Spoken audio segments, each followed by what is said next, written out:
Tribute by children. Dear Daddy, you were told you traveled. You told us you were going to come back. We spoke on the phone almost every day.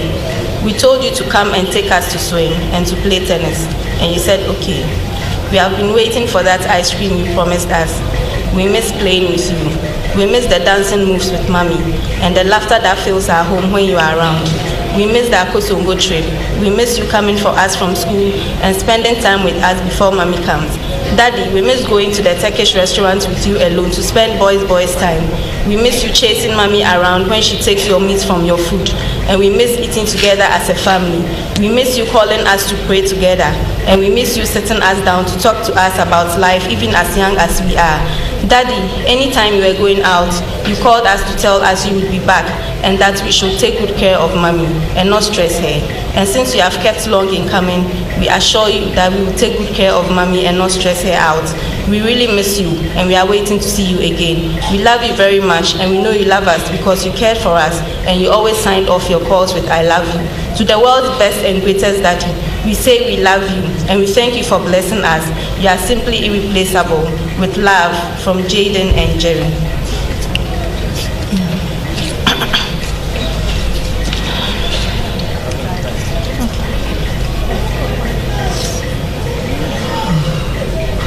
For this world is not our permanent home. We are looking forward to a home yet to come. Hebrews 13:14. This is my tribute, my letter to my king. Yo, what was for breakfast was the last message I sent you on Monday at 9:12 a.m. after we spoke at 6 a.m. and you said you were going to have your bath. For the first time in my life, I experienced a ripping heart on Monday night. I woke up to throw up. I had tummy issues too. I just felt sick. Maxwell, I am standing here amongst the crowd, but not to give communication tips, not to come out with a research finding, not to talk about Kendall Ghana Foundation, but to read a letter to you because you chose to go to heaven and rest. How you pushed me to be successful. You will say things like, B, do a research. Don't let your only research be your thesis. B, when are you writing a book? B, I am waiting for you to get a good job so that my pay can relax for 1 year. I don't regret many things, my love. You wanted us to enjoy life and be happy. We always joked about poverty being a disease since it restricts people. We had plans, my king, many plans. But when I think about you, I only smile because you are more than a piece of flesh circulating on social media. You were full of life, energy, and vigor. So I choose to remember you in that sense. You would shout my name from the room when you heard a noise in the kitchen. You would say, B, are you okay? Sometimes I ignored it because I felt you asked too many, are you okay? So now, who should I be making flavored tea and lemons for? Your morning lemons were constant, and although I sometimes felt it was a nuisance, I still did it without complaining. You said thank you to me a million times, and when you finished eating, you would say, you know why women live longer than men, and that when a woman cooks a good meal, her husband blesses her. You were spontaneous. We drove to Akosombo one evening just to have dinner by the river, and we did all sorts of things. And hey, Maxwell, I won't tell you I am in a scarf before you tell God to let you come down and remove the scarf off my head. I love you, and I always told you. I always reminded you of what you mean to me. You meant the world to me, my everything. But you were always too worried that you were not giving me the best of life. Seriously, I don't regret wanting you all to myself, and that is why I can look back and smile today. I promise to take swimming and tennis seriously because this was your wish, that one day when you are not around, your kids will swim and play tennis just like you. But the way you added golf to your sports, am I supposed to learn golf too? You were a great husband, a great father, a great friend, a great son to your parents. I am beginning to believe my prayers hindered you from going earlier, but this time you just had to go. Because the Thursday before that Monday, I had gone to pray some powerful prayers for you at the answer time service. I am glad you saw me worthy to share in your great but short life. I won't forget to tell the kids how heroic and great you were and are. Your memory will never die. You are not dead. You are still alive, alive in our hearts. I remember you sacrificing so much for me to do my master's.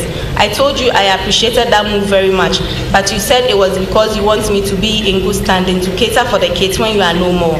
I always asked you, where at all do you think you are going? I would jokingly say, I will leave this earth before you. Then you would say that if that happens, it will cripple you and you would never get over it and care for the kids. You believed I am strong to handle the kids when you are no more, and I will not disappoint you. You wanted me to do my PhD in some few years to come because you said it would be great for the kids to know that they have no excuse not to go to school. I am glad I forced you to pray. I am glad I pushed you hard to go the extra mile for God, but it was just too difficult sometimes.